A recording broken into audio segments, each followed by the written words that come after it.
Olá, seja bem-vindo a mais uma live aqui no Só Mais Um em Teologia. Hoje o papo vai ser sobre a hermenêutica dos reformadores. Estamos em outubro, mês da reforma, e vale muito a pena pensar sobre a reforma, falar sobre a reforma, falar sobre os reformadores, aquilo que caracterizou eles, os principais temas da reforma, aquilo que fez a reforma ser um movimento tão grande, tão extraordinário, tão fantástico como foi. Hoje nós falaremos sobre a hermenêutica dos reformadores e nós temos como convidado alguém assim muito especial, Evandro Júnior. Ele tem lido bastante sobre a reforma, sobre os reformadores. Eu penso que é um dos assuntos prediletos dele e eu penso que a contribuição vai ser bem significativa. E aí, doutor Evandro? Muito bem-vindo, cara. Olá, olá, boa noite, pastor Cleiton Maciel, obrigado pelo convite. Boa noite a todos que nos assistem. Espero que seja um momento interessante de reflexão aí e bênção para todos. Legal. Mas, boa noite só para você. Ok. Aqui no Brasil, boa tarde. Evandro, você está em Portugal já faz um tempo, né? Sim, já temos 5 anos aqui. 5 anos. Eita, cara, então você já pegou bastante aí da cultura portuguesa, daquilo que caracteriza o campo português. 5 anos, não é tanto tempo assim, mas a gente já aprendeu algumas coisas relacionadas à cultura, o tipo de igreja que tem aqui, não é? A Sim, forma como o evangelho é praticado aqui desse lado, então deu para aprender algumas coisas interessantes. certo. Então, bem, eu sou cearense, moro aqui no estado de São Paulo desde 2007. Uma coisa que eu lembro, quando eu estava aqui há mais ou menos 3 anos, eu disse, eu acho que agora estou começando a entender a cultura. Então, eu acho que aí 3, 4, 5 anos é o tempo que o cara diz, as pessoas pensam assim, fazem assim. Mas quem sabe uma outra live sobre trabalho missionário, a gente fala mais sobre cultura, o evangelho, Brasil, Portugal e tal. Legal, nosso papo hoje vai ser sobre é, a hermenêutica dos reformadores. Evandro, quando nós chegamos no mês de outubro, todos nós que temos apreciação pela reforma, nós pensamos mais, valorizamos, queremos que essa data não seja confundida com o Dia das Bruxas, que não seja esquecida, colocada de canto e tal. E para isso é muito legal que nós falemos sobre temas relevantes à reforma. Por quê? Por quê que a hermenêutica é um tema relevante quando nós falamos da reforma? Essa é uma pergunta muito boa para começarmos, porque na verdade a hermenêutica ela é algo que fazemos naturalmente, não é? Então, nós, por natureza, nós somos hermeneutas, nós somos intérpretes da realidade, e não somente de Certo. um texto, e especificamente de um texto bíblico. Então, tudo que a gente faz é hermenêutica, nos relacionamentos, a forma como nos comunicamos, nós não somente respondemos àquilo que ouvimos em termos de palavras, mas nós fazemos a hermenêutica do corpo, né, do tipo de olhar da pessoa que nos comunica. Então, a hermenêutica, nós respiramos hermenêutica todos os dias, interpretamos as pessoas e a realidade, as circunstâncias ao nosso redor. Mas a hermenêutica bíblica, ela é importante porque ela nos leva a considerar o tipo de Deus que nós servimos, adoramos, o Deus, a nossa esperança, ela está depositada acerca da interpretação que temos acerca de Jesus, sobre Jesus. E quando nós falamos da hermenêutica da reforma, é um ambiente ainda mais específico, mais delimitado dentro da hermenêutica bíblica maior, que envolve conhecimento da história, dos eventos bíblicos, da história extra-bíblica, da linguagem, da gramática usada pelos autores bíblicos, quer seja intencional ou não, Mas a hermenêutica da Reforma ela carrega um tipo de teologia controladora de toda a interpretação bíblica que os reformadores tinham. Então, para a gente compreender bem a Reforma Protestante, é interessante nós percebermos, entendermos ali o tipo de hermenêutica que eles tinham, né? Beleza, então a reforma, ela foi a reforma porque o modo de interpretar mudou, né? Eu acho que a gente pode Sim. afirmar isso. E, assim, como é que a gente pode diferenciar a reforma ou a hermenêutica dos reformadores da hermenêutica que vinha sendo praticada antes? Os reformadores romperam com Roma, inclusive no modo de interpretar as escrituras. Em que se deu esse rompimento? Como é que a gente pode dizer? Os reformadores romperam nisso, nisso e nisso. Ok. Os reformadores, na verdade, eles eram católicos, nós sabemos disso, e a ideia, a princípio, não era, digamos assim, era romper com a igreja institucional. A ideia era basicamente entender de uma forma, digamos assim, mais literal, mais puro, determinados textos. Agora, obviamente que percebendo, lendo as escrituras assim, isso levaria ao confronto com algumas doutrinas católicas. Mas essas doutrinas católicas, elas estavam também vinculadas a um determinado tipo de hermenêutica. E essa hermenêutica, ela foi uma hermenêutica herdada logo ali pela segunda geração da patrística, dos pais da igreja, e, por conseguinte, todos mantinham um tipo de interpretação bíblica que era aquilo que nós chamamos de alegórico. Até mesmo, até mesmo Agostinho, que é, digamos assim, o pai da igreja mais citado por Calvino, quase em toda página das Institutas, ele cita Agostinho lá. Os reformadores, na sua base, eles eram agostinianos. No entanto, a hermenêutica de Agostinho não foi replicada pelos reformadores. Isso é uma coisa curiosa. Ou Porque pelo menos não Agostinho, totalmente replicada, né? não totalmente replicada, porque a hermenêutica principalmente de Agostinho, mas isso era um pouco mais grosseiro, mais enfático em Orígenes, era a ideia da alegoria, não é? Era a ideia de que a Bíblia ela tem mais do que um significado comum, natural, literal, qualquer nome que a gente dê para isso, mas eles afirmavam outro significado, um significado espiritual, um significado, aquilo que Agostinho chamava de significado moral, um significado mais dogmático também, relacionado às doutrinas da igreja. Então, em todos estes significados, ele levava isso para o texto bíblico, e a partir daí foi que a Igreja Católica começou a desenvolver várias doutrinas que formaram o dogma, que causavam, digamos assim, desconforto nos reformadores, não é?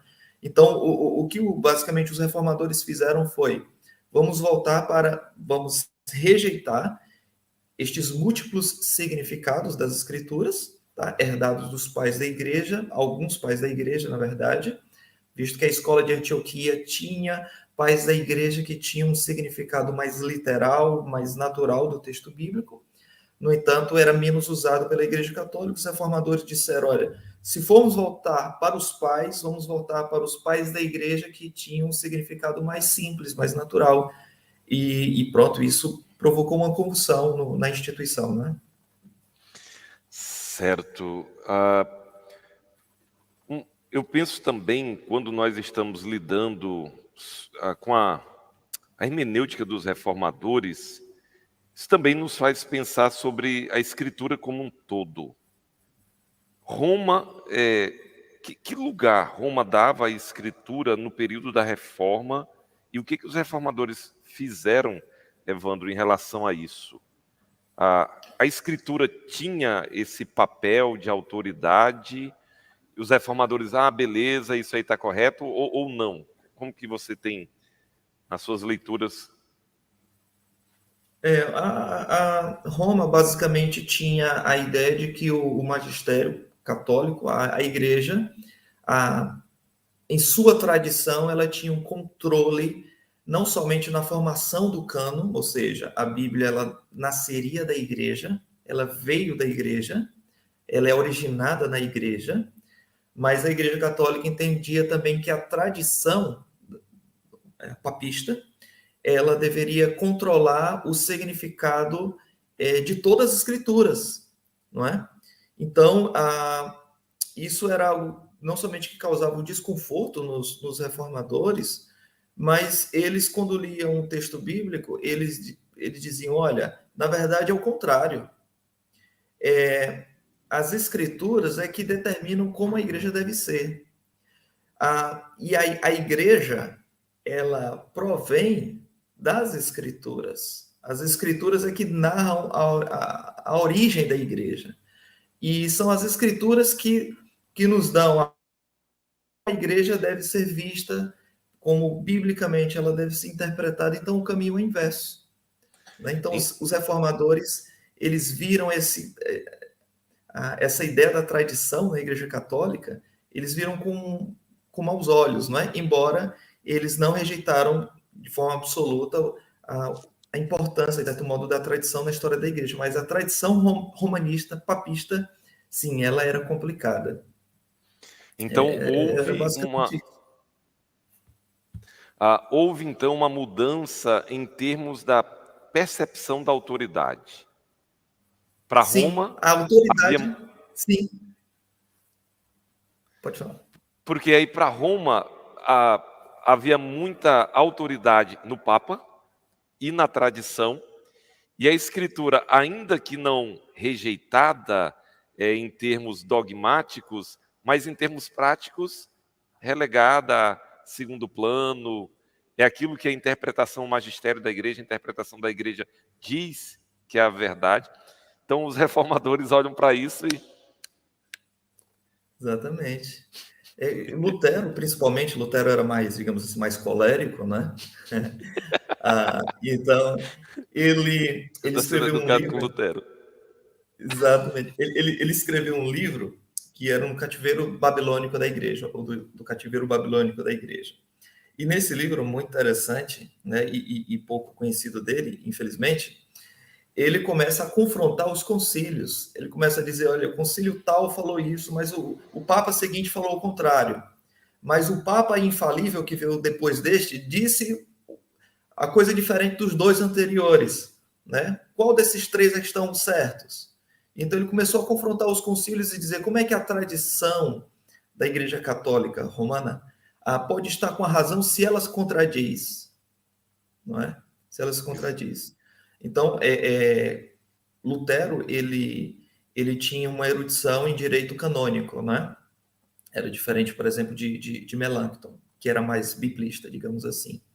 Então, ele via com maus olhos a tradição romana, porque ele sabia que havia contradição ali.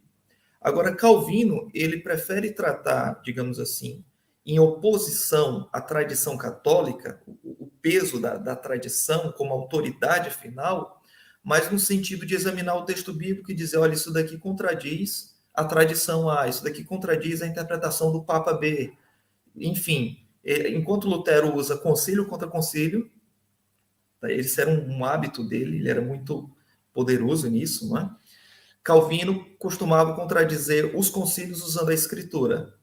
Era basicamente isso. Então, nós podemos então dizer que os reformadores deram para as escrituras a posição realmente de autoridade. No sentido de, olha, realmente são as escrituras, devemos nos voltar para as escrituras. Houve uma rejeição da tradição? Não totalmente. Houve uma rejeição daquilo que Roma fazia em termos da tradição, mas não totalmente. Legal, então eu acho que uma das coisas que são interessantes de serem percebidas é que houve uma mudança de foco em relação a como olhar para as escrituras. Agora, Evandro, é curioso para nós, deve ser curioso para nós, quem estava influenciando os reformadores. Por quê? Se os reformadores eram agostinianos na sua teologia, Zwinglio, Lutero, Calvino, todos eles foram muito influenciados por Agostinho.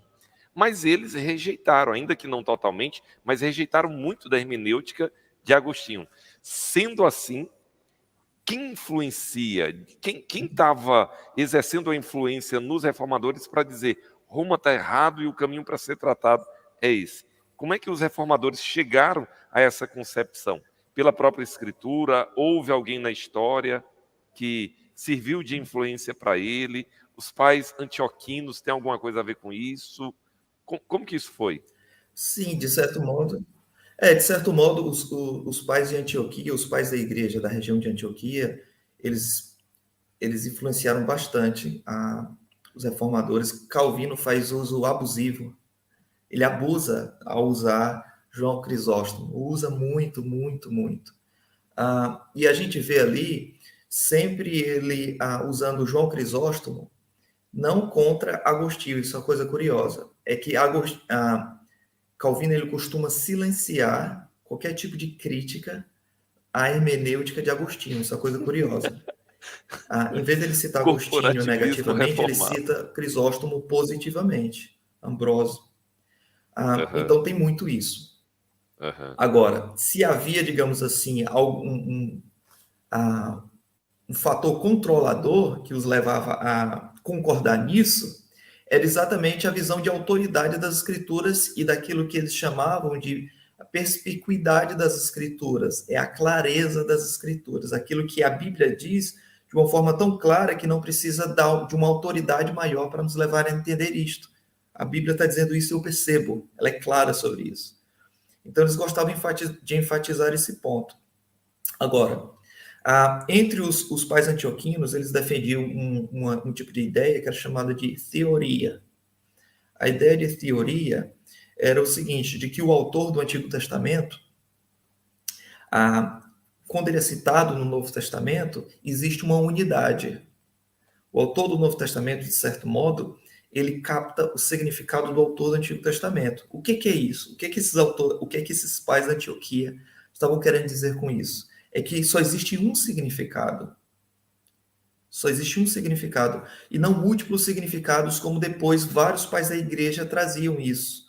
E essa ideia dos pais de Antioquia foram muito importantes para Calvino, para Zwinglio também, isso é coisa muito curiosa, e para vários outros. Agora, um detalhe, é que antes de Calvino, a gente costuma falar muito de Calvino, de Lutero, tudo isso, claro, né, Calvino ele é o exegeta da Reforma, ele tem material de sobra para a gente falar sobre a hermenêutica da Reforma, mas assim, antes dele havia um decano inglês, um erudito chamado John Coler.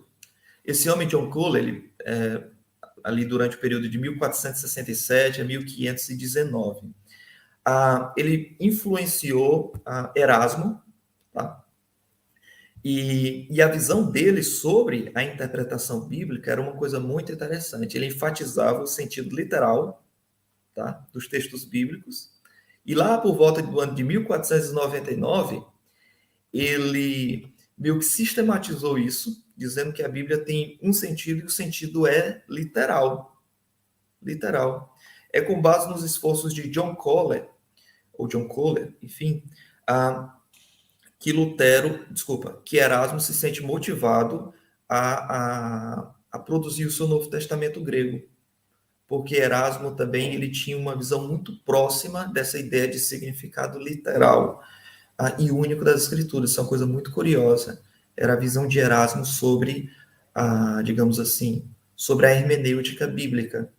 Então, era meio que um espírito, digamos, um espírito hermenêutico, né, que causava coerência ali naquele período da reforma, né? Então, eles estão com os olhos bem voltados para a escritura em si, e a grande influência em termos hermenêuticos vem realmente dos pais antioquinos, que eram, por assim dizer, intérpretes literalistas ou exegetas, né? Faziam exegese realmente Exato. do texto. Legal. E, Evandro, os escritos dos reformadores nos dão pistas daquilo que caracterizava a hermenêutica deles. Como eles escreveram muito, Lutero escreveu bastante, Calvino escreveu bastante, Zwinglio escreveu bastante também, não tanto quanto eles, mas escreveu bastante também, o próprio Melanchthon. E quais características, como é que a gente consegue elencar aquilo que caracterizava a hermenêutica dos reformadores? Tem como você fazer uma espécie de um panorama para a gente? Olha, essa eram as características da hermenêutica dos reformadores. Sim. Acho que o ponto principal era a ideia de sola escritura, né? Então era sobre sola escritura que eles fundamentavam toda a hermenêutica deles, porque a Igreja Católica, ela acreditava que a Bíblia tem autoridade, que a Bíblia tem padrões morais que devem ser seguidos, que a Bíblia é inspirada, que a Bíblia não erra e que a Bíblia foi preservada por Deus. Isso é uma coisa muito curiosa. Então, de certo modo, a Igreja Católica tinha uma alta conta sobre o texto sagrado. No entanto, o problema não era reconhecer isso. O problema era reconhecer só a Escritura, né? Somente a Bíblia. Porque era a Bíblia, tudo isso, mais a tradição. Né? Então, os reformadores começaram com sola Escritura. Então, partindo do sola Escritura, agora há uma necessidade de entender essa Escritura. Né? E então, durante esse período, é importante a gente perceber que eles tinham determinados pressupostos ali. Os pressupostos deles eram a autoridade das Escrituras, tá? A Escritura era a prova última de todas as coisas, tinham que ser julgados pelas Escrituras, tá? Então, a autoridade das Escrituras. Havia necessidade da iluminação das Escrituras, porque o Espírito Santo, nós sabemos, né? O Espírito Santo, ele trabalha em nós através do nosso intelecto, né? Não é só uma questão intelectual, há a questão do Espírito Santo agindo também no intelecto, na cognição, na percepção humana. Então, Paulo fala sobre isso, né? Dele revelar o mistério da sua vontade, né? Ideia mesmo de iluminação ali. E os reformadores entenderam isso, e esse era outro pressuposto da hermenêutica deles. Eles tinham uma ideia também de que a Escritura, ela interpretava a própria Escritura. Esse era outro pressuposto, antes da gente apresentar a metodologia deles. Tá? Era o que eles chamavam de analogia da Escritura. Né? A Escritura interpreta a própria Escritura. Não é a tradição que interpreta a Escritura. A Escritura interpreta a si própria. Tá? Pronto. Então, além desses pressupostos, a gente, quando fala dos princípios hermenêuticos, eram basicamente, eles tinham uma ideia de brevidade e clareza, tá? Era aquilo que a gente falava de perspicuidade das Escrituras. Tá? Calvino, por exemplo, ele falava que as Escrituras, quando devem ser traduzidas para o povo, deve ser sempre valorizada ali a sua explicação breve. Isso é uma coisa interessante. E ele também falava uma coisa curiosa. Ele dizia assim: eu temo muito a interpretações que são mais criativas do que sadias. Ele falava uma coisa assim. Tá? Então, tinha essa questão da clareza da Escritura, a perspicuidade, era um princípio hermenêutico deles. Outra coisa era a intenção do autor. A intenção do autor, para os reformadores, era uma coisa muito importante. Sempre que Lutero, no seu comentário aos Gálatas, quando ele falava da lei e do evangelho, ele sempre remetia: Paulo quis dizer isto. Né? Paulo estava confrontando, aí ele falava novamente. Em Romanos, ele fazia a mesma coisa. Paulo quis dizer isto aos romanos. Então, a ideia dele, seguindo ali basicamente o princípio da teoria, né? Mas não estritamente, como posteriormente Walter Kaiser e outros proponentes mais, digamos assim, mais rígidos dessa perspectiva interpretavam, mas eles eram um pouco mais flexíveis em relação a isso, mas tinha basicamente aquela ideia de que se você entender a intenção do autor, você vai chegar à intenção divina na escritura ali do autor. Então tinha basicamente essa ideia da intenção divina com a intenção autoral, captando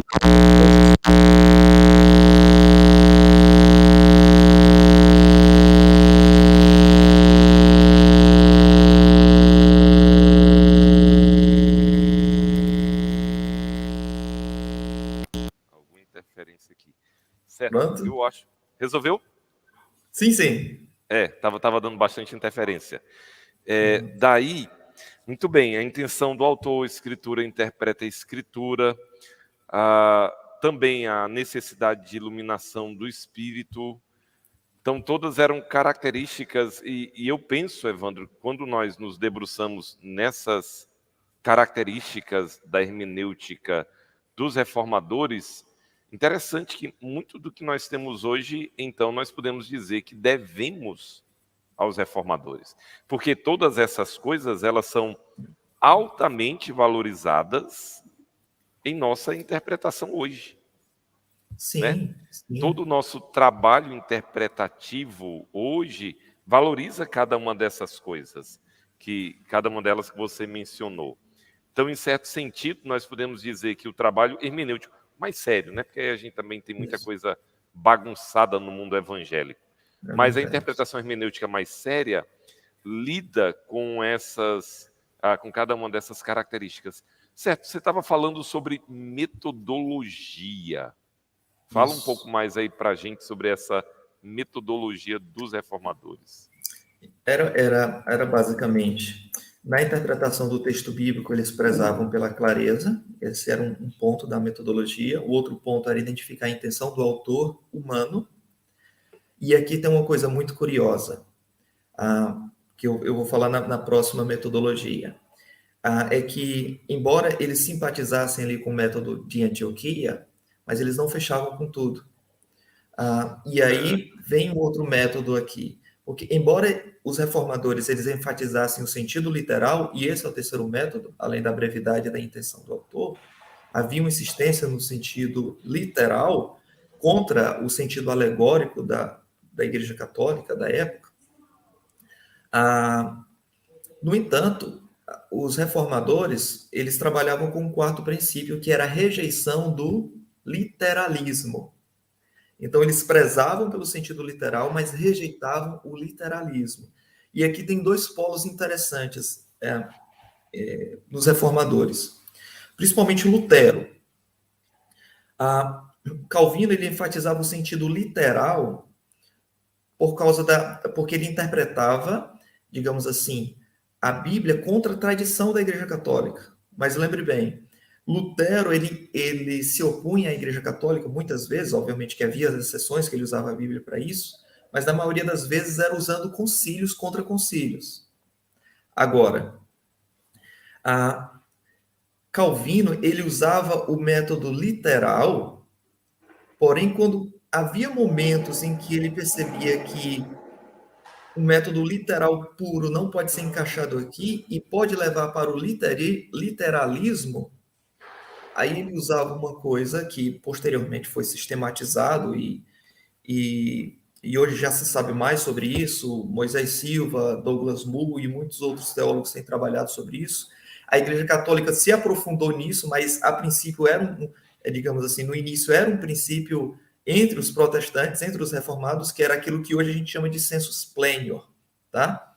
Então era basicamente o seguinte, por exemplo, no comentário de Salmos dele, eu vou trazer aqui um exemplo, tá? Mas isso passa por muitos textos do Antigo Testamento. No comentário de Salmos, por exemplo, o Salmo 2, Calvino diz assim, quando o texto fala, porque se amontinam as nações, pensam os povos ou as nações em maldade, né, em vaidade, os reis da terra têm se unido e os príncipes amotinado contra o Senhor e o seu ungido. Pronto, quebremos os seus laços e lancemos de nós o seu jugo, dizem os reis. Aí uma coisa interessante, Calvino diz assim, nós sabemos que muitos conspiravam contra Davi e se esforçavam por impedi-lo. E então ele começa a falar aqui que esse salmo, em primeiro lugar, aplica-se a Davi. E os leitores originais, eles percebiam, eles entendiam essas coisas, tá? O texto está falando de Davi. Ok. No entanto, quando chega mais à frente, ele diz assim, além disso, harmoniza-se melhor com a completude do tipo deste salmo, supor-se que diferentes tipos de inimigos estavam mancomunados contra Davi, ou contra o ungido. Aí é que vem. Pois sabemos que Cristo não tinha a ver só com os inimigos do seu próprio país, mas igualmente com inimigos de outras nações, tendo o mundo inteiro entrado em comum conspiração para efetuar sua destruição. Então, a Calvino entendia, olha, o texto está falando de Davi, a audiência original entendia que era Davi, no entanto, existe alguma coisa nesse salmo aqui que parece que o significado não se esvazia absolutamente em Davi, que aponta para o futuro, tá? Digamos assim, pessoas do estudo da erudição posteriores, né, por exemplo, da crítica da redação, estudando o conceito dos reformadores sobre o uso do Antigo no Novo Testamento.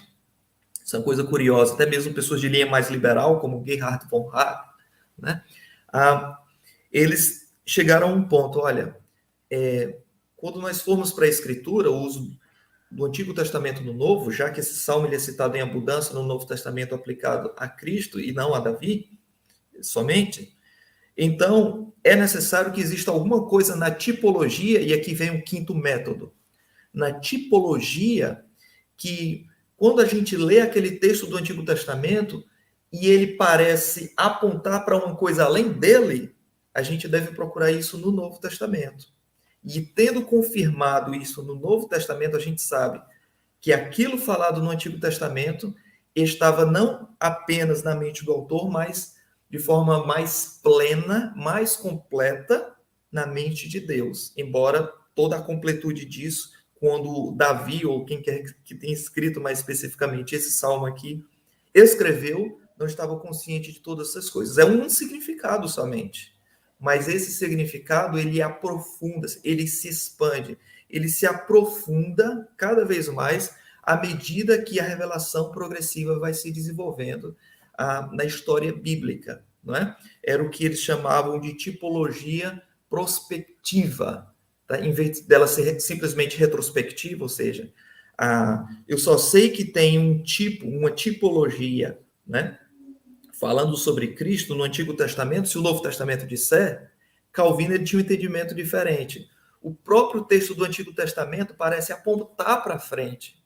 E aí ele aplicava esse princípio a José do Egito, tá? Quando falava que ele foi maltratado pelos seus irmãos de sangue, foi vendido, né? E ele aplicava esse princípio. Por que os reformadores faziam isso? Porque eles estavam rejeitando o literalismo dos judeus da época deles, tá?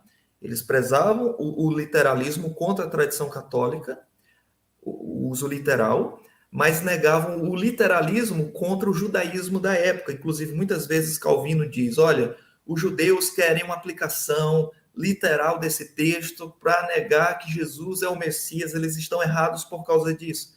Aí eles usavam essa ideia de significado mais profundo. Só para terminar essa última parte aqui,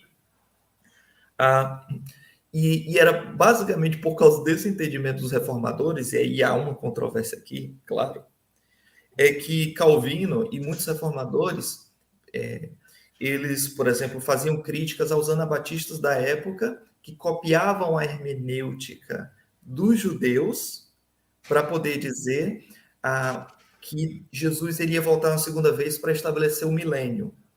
Então, Calvino, quando ele nega a possibilidade, por exemplo, de um milênio futuro, na escatologia dele, ele faz relação disso tanto com anabatistas como com o literalismo dos judeus. Então, Calvino está dentro de um contexto ali em que ele começa a ver pontos difíceis e começa a tomar decisões doutrinárias também. Isso é uma coisa curiosa, a gente entender Calvino dentro do seu próprio contexto. Então, eram basicamente esses princípios. Ele tinha uma interpretação cristológica do Antigo Testamento, eles olhavam para o Antigo Testamento e tentavam aplicar Cristo a partir do Antigo Testamento. Lutero, embora rejeitasse a interpretação alegórica, mas ele muitas vezes forçava alguns textos do Antigo Testamento para isso. Calvino, nem tanto, ele disse que não adiantava forçar, embora fosse preciso fazer uma aplicação sobre Cristo no texto do Antigo Testamento. E as duas últimas metodologias deles eram era usar o conhecimento da época que eles tinham, né? É o que a gente chama de do uso natural que Deus nos deu, a graça comum que Deus nos deu para entender o texto bíblico, e o uso, digamos assim, da pregação na hermenêutica. Então, era basicamente essas metodologias que Calvino usava. Digamos assim, Lutero e Zwinglio também. Obviamente, Zwinglio depois ele vai agregar a essa metodologia a teologia da aliança junto com Bullinger, mas a princípio não foi, digamos assim, um método que Calvino usava para interpretar, embora ele prezasse mais pela continuidade entre os testamentos. Certo, então, assim, um conjunto de características que são, eu acho que bem usáveis hoje, são usáveis pela igreja, algumas, e eu sempre quando eu menciono a igreja, eu estou pensando naquele conjunto de estudiosos mais sérios que prezam, né, por entender, extrair o que realmente era feito e o que deve ser feito, até porque nós entendemos que houve uma grande contribuição dos reformadores, mas que não necessariamente eles eram inspirados ao ponto de haver uma necessidade de serem completamente replicados.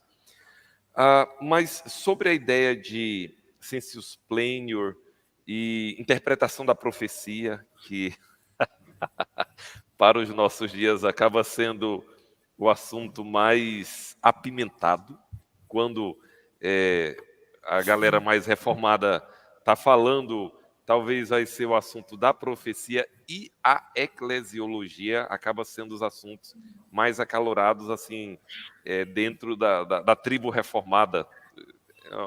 Eu acho que a gente pode falar sobre isso. Bem, o Norman Geisling, que é um autor não reformado, ele fala de toda a escritura como sendo profética. E ele fala, por exemplo, ele vai pegar o Salmo 2, e não apenas o Salmo 2, mas todo o Antigo Testamento como tendo um teor profético. Como que você vê isso, Evandro? Isso é uma ruptura com a ideia dos reformadores? A ideia de sensus plenior, ela é melhor do que essa compreensão de toda a Escritura tendo um teor profético? Como que você vê esse aspecto? Eu acredito que as duas ideias, elas são complementares, porque à medida que Paulo diz em 1 Coríntios, que aquelas coisas, ele falando sobre o que foi dito na antiga aliança, né, especificamente na lei, ele diz que aquilo dali foi escrito para que tenhamos esperança. E olha só, ele está pegando a lei e está aplicando à lei um elemento escatológico. Olha que coisa curiosa, né? Quando muitas vezes a gente vê na lei uma questão mais moral, uma questão só de mandamentos. Paulo ele faz uma aplicação escatológica da lei de Moisés. Então, ou seja, quem não se debruça nas escrituras da antiga aliança, pelo menos no entendimento de Paulo, não está aproveitando aquilo que foi escrito para a nossa esperança. Um crente com pouca esperança, com escatologia pobre, é um crente que se deleita pouco nas escrituras da antiga aliança. É basicamente essa ideia. Então, acho que sim, tem essa ideia de toda a Bíblia ter um elemento, digamos assim, profético. O próprio Jesus disse, né, que a lei e os profetas profetizaram até João. Né? É uma melhor expressão do que duraram até João, né? Mas profetizaram até João. Então, Jesus ele está aplicando ali, digamos assim, um elemento profético ao Antigo Testamento. Obviamente que culminando nele, mas há um elemento profético ali. E o sensus plenior, eu acredito que, de certo modo, agora essa segunda parte, ele pode ser positivo no sentido de que depende do seu entendimento de sensus plenior. Se você acredita que o sensus plenior ele deve ser limitado pelo autor bíblico no Novo Testamento, então ele tem utilidade. Tanto no sentido de que você dizer, olha, aqui ele responde por exemplo, aqui ele nos dá a razão pelo qual o autor do Antigo Testamento falava aquilo. Por exemplo, acredito que é Atos capítulo 2, Pedro citando Davi falando sobre o túmulo, o seu túmulo, né? Não permitirás que o teu santo veja a corrupção, né? né, nem entre em decomposição. Pedro diz o seguinte: ele não falou isto de si mesmo. E depois ele diz que profetizou acerca da ressurreição de Cristo. É claro que quando Davi falou isso, e ele falou isso, e os salmos eram cantados, nós sabemos disso, né? Ele falou isso para uma audiência original, e de certo modo ele falava isso de si mesmo. No entanto, Pedro, né, e Lucas, ao registrar isso, ele mostra que aquilo dali também apontava para Jesus. Então, o sensus plenior, ele meio que diz, olha, o cumprimento de forma mais profunda daquilo dali dá-se em Cristo. Davi morreu, Pedro E diz isso, né? experimentou. E os ossos dele, irmãos, estão conosco até hoje, aqui no túmulo. Mas ele não falava só para si, falava isso de Cristo. Agora, estudiosos católicos, biblistas católicos, né, eruditos católicos, por exemplo, Raymond Brown, ele usou a ideia de sensus plenior, e aí o sensus plenior, digamos assim, na modernidade, embora os princípios do sensus plenior estivessem, de certo modo, nos reformadores, mas foi meio que roubado pelos católicos. Por quê? Porque, roubado, assim, no sentido de que eles fizeram um uso, né, alheio aos protestantes, né? É que eles passaram a usar a ideia de significado mais profundo para poder sustentar doutrinas católicas, né, virgindade perpétua de Maria, essas coisas, visto que o Dogmas. elemento controlador do último cumprimento não estava no autor bíblico, no Novo Testamento, quando citava o Antigo, mas o elemento controlador estava na tradição da igreja. Então, o Papa, quando diz uma coisa, ele está dando significado mais profundo, ou determinados concílios, o Concílio do Vaticano II, ele está dando o significado mais profundo de um texto lá na Escritura. E aí você pergunta, mas onde é que está isso que o Papa falou na Escritura? Ele diz, mas é que está. O Papa, ele tem revelação canônica. Então, há um sensus plenior no Papa. Obviamente, isso leva para os mais absolutos absurdos. Douglas Moo, depois ele escreve um artigo muito interessante, The Problem of Sensus Plenior, e ele vai dizer que por várias razões, esse método ele é contraditório, ele leva a problemas, né? E que a melhor maneira da gente entender o significado profundo da Bíblia é quando esse significado ele é controlado pela própria Bíblia. Tá? Certo. Aí você exemplificou para a gente como que o sensus plenior, que nasce de forma embrionária nos reformadores e, né, tem um volume maior hoje, você exemplificou como que ele pode ser problemático no meio católico, no meio protestante. Como que ele poderia ser um problema em vez de realmente uma bênção. Quando estudamos a profecia, uma das características da interpretação da profecia é que ela tem cumprimento não apenas imediato, ou pelo menos a maior parte das profecias, sim, elas tiveram cumprimento imediato no tempo do profeta, mas reconhecidamente a profecia tem momentos de cumprimento diferentes. Um momento mais imediato, mas um cumprimento cabal para frente, né? Então, essa é uma característica. Qualquer pessoa que estuda profecia, se não tiver isso em mente, ela vai escorregar no estudo da interpretação da profecia. Como que a gente pega a ideia de sensus plenior e enxerga deformações, possíveis deformações, e como que isso é melhor do que lidar com essa característica da profecia, da interpretação da profecia, que é perceber momentos diferentes de cumprimento de uma mesma profecia. Então, como que você enxerga isso?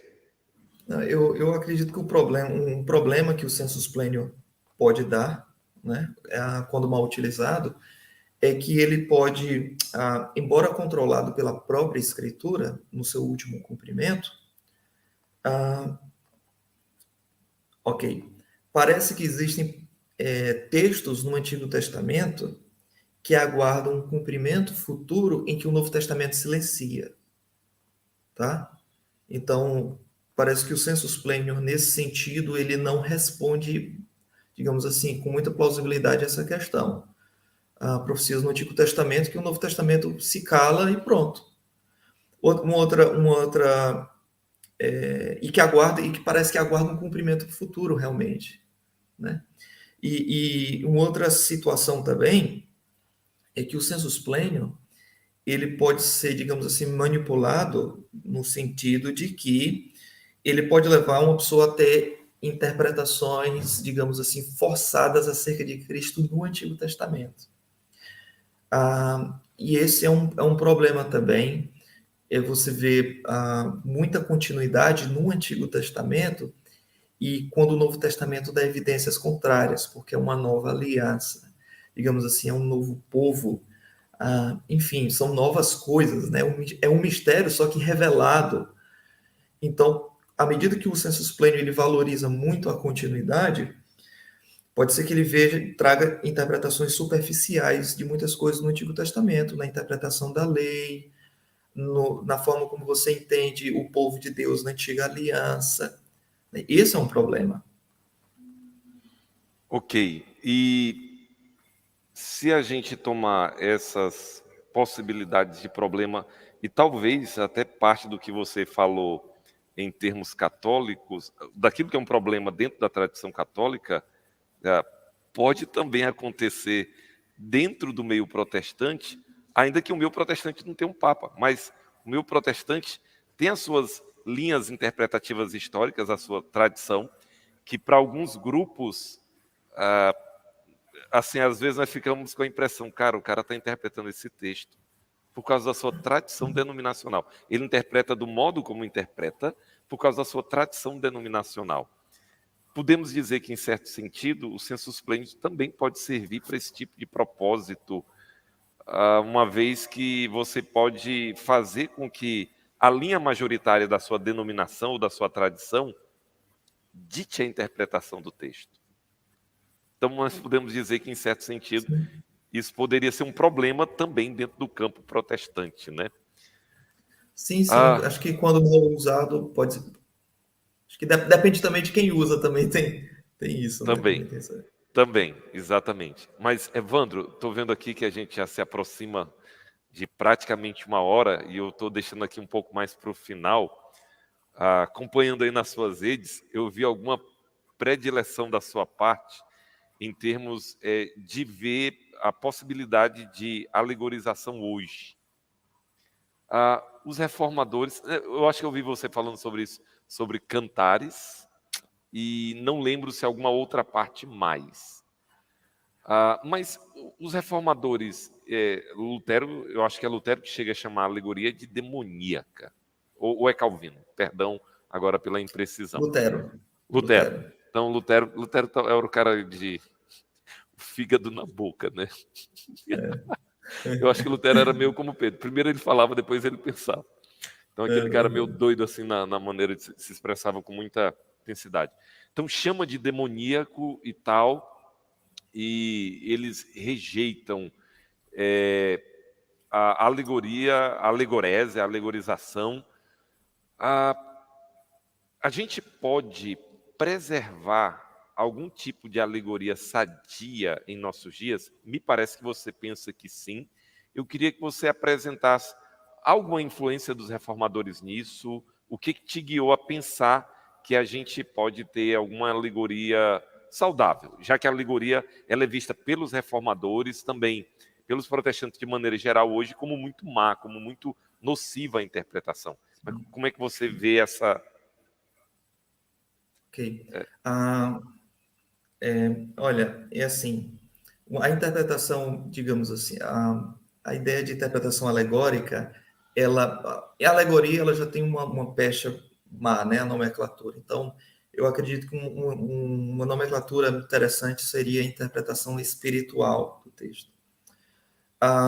E eu entendo que a teologia da reforma, os reformadores, Calvino, mas principalmente a geração pós-reforma, dos puritanos, e ela tem uma hermenêutica também herdada da reforma, mas uma hermenêutica também muito específica.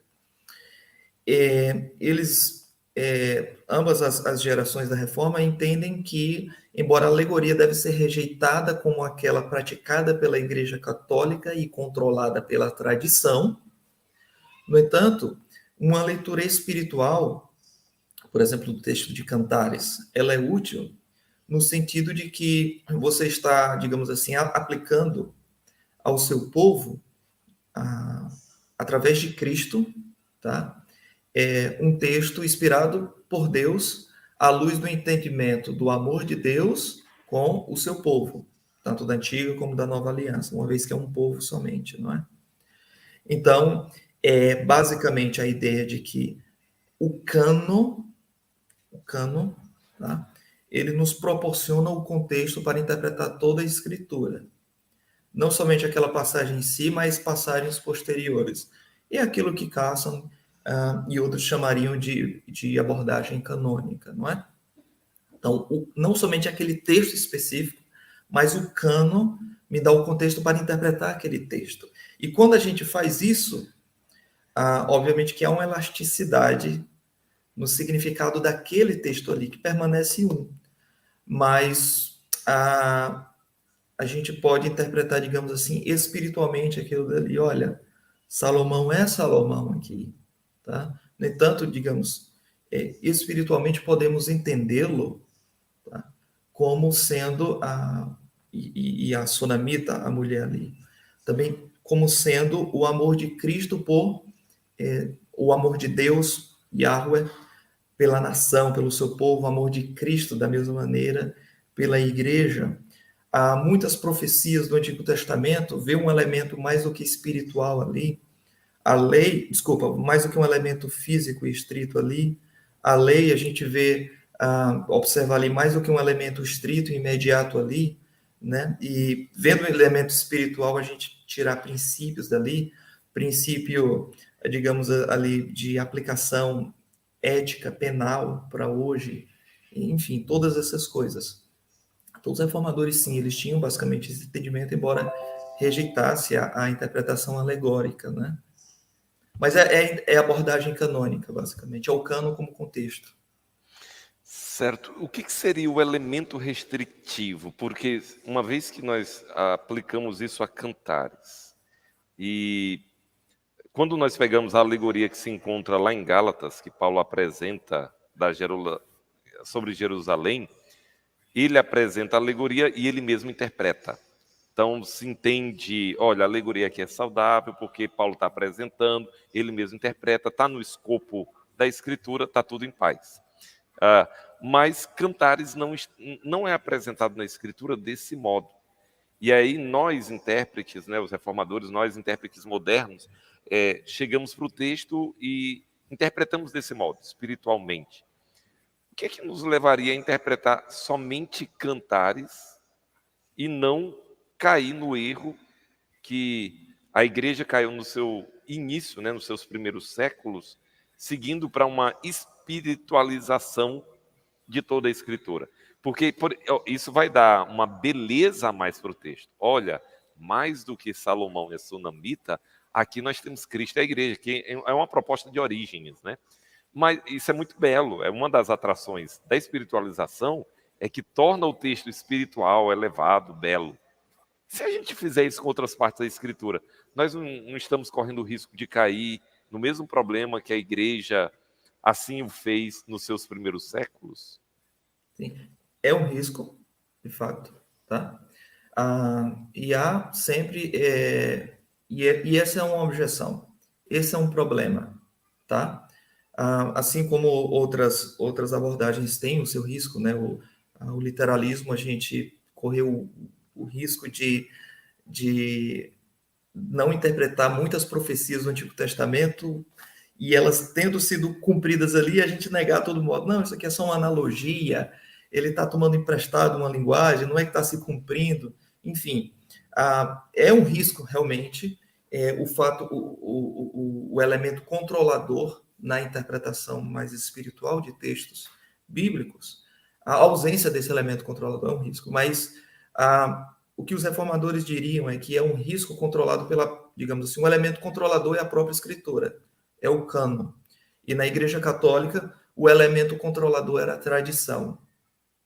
Era a tradição. Então, isso requer meio que uma honestidade bíblica, né, de você dizer, olha, eu tenho a minha convicção, mas eu não posso interpretar esse texto espiritualmente porque ele não condiz com o restante das escrituras. É honestidade bíblica, é honestidade hermenêutica, e acredito que é por aí. Beleza, daí os protestantes vão ter bastante pano nas mangas para, dentro da arena protestante, propor, divergir, rejeitar, talvez apresentar, olha, eu acho que esse caminho é mais sadio, rejeitar isso vai ser mais legal, mas vai acabar sendo que a tradição protestante, interpretando essa outras passagens, vai ter muito pano na manga para discussão. Evandro, nosso tempo está chegando ao fim, estou vendo aqui já quase uma hora. Antes aqui de uma palavra final, o que você diria que é o grande ganho de estudar a hermenêutica dos reformadores? Olha, estudando a hermenêutica dos reformadores, esse é o grande ganho para nós. Olha, bom, é um ganho para nós porque hoje nós precisamos da hermenêutica dos reformadores porque nós precisamos de método histórico-gramatical.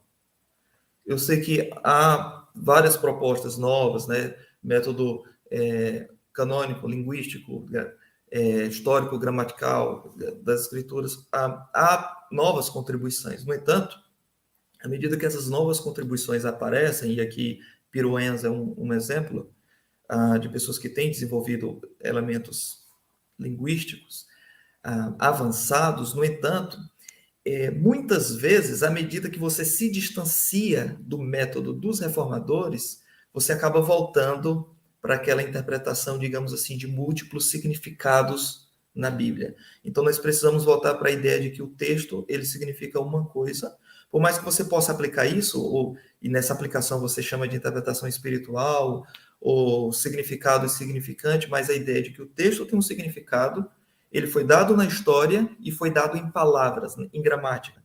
Então, os reformadores entendiam isso, nós precisamos para hoje, para as pregações de hoje. Nós precisamos da hermenêutica dos reformadores, porque nós não podemos ser escravos de tradições interpretativas nesse sentido. Os reformadores nos ajudam nisso, a dizer, olha, a tradição da igreja sempre interpretou isso, mas o que a Bíblia fala sobre estas coisas? Isso vai revolucionar nosso entendimento do que fazemos na igreja, mesmo práticas pequenas, não é? Então, a ideia da Bíblia contra a tradição, quer seja a tradição católica ou a tradição usada na maioria das igrejas hoje, sem querer ser revolucionário aqui, mas a Bíblia nos leva para isso daí. E eu acredito que é importante também no sentido de que ela nos ensina a interpretar a Bíblia com devoção, né?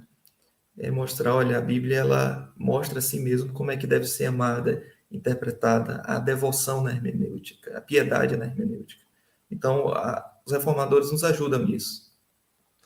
Bacana. Então, eu poderia dizer que em meio às contribuições recentes, que especialmente quando nós nos debruçamos no estudo das línguas originais, a linguística tem tido bastante contribuição em tempos recentes. Mas ainda assim, vamos receber as contribuições recentes olhando para o que os reformadores disseram, para o que eles fizeram, para o modo como eles se pautaram, e vamos tentar filtrar aquilo que é realmente uma contribuição e aquilo que não é. É um desafio.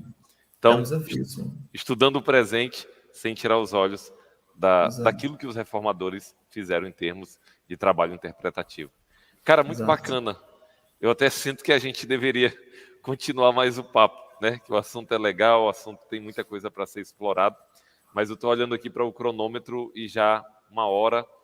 Espero que o pessoal que nos acompanhou, que ainda vai assistir, normalmente a gente tem tido aqui bastante gente olhando os vídeos depois que já está postado. Espero que traga uma contribuição, espero que desperte para alguns temas, que alguns desses temas são difíceis. Tem muita coisa sendo escrita em português e em inglês, né? E, Evandro, desde já eu vou te fazer um pedido, se puder, envie uma bibliografia que eu posso colocar na descrição aqui da nossa live. Aí o pessoal está interessado, nossa, eu queria saber mais sobre isso, os artigos que você citou do Douglas Moody e outros mais, esse assunto de sensus plenior, alegoria ou espiritualização. Eu estou mais interessado, até mesmo o trabalho dos reformadores, a hermenêutica deles. Então, talvez uma bibliografia que a gente pode colocar aqui na descrição e a galera ir lá e clicar e lidar com isso. Cara, muito obrigado, muito bacana. Deus abençoe. E pessoal que nos acompanhou, também muito obrigado pela companhia até aqui. Se Deus quiser, numa próxima live, a gente traz aí, nesse mês de outubro, o assunto da reforma vai ser o assunto que vai estar em foco. E espero que a gente possa trazer contribuições nesse campo, né, que para todos nós que amamos a reforma é tão importante. Muito obrigado. Deus abençoe aos que nos acompanharam. Deus abençoe. Valeu.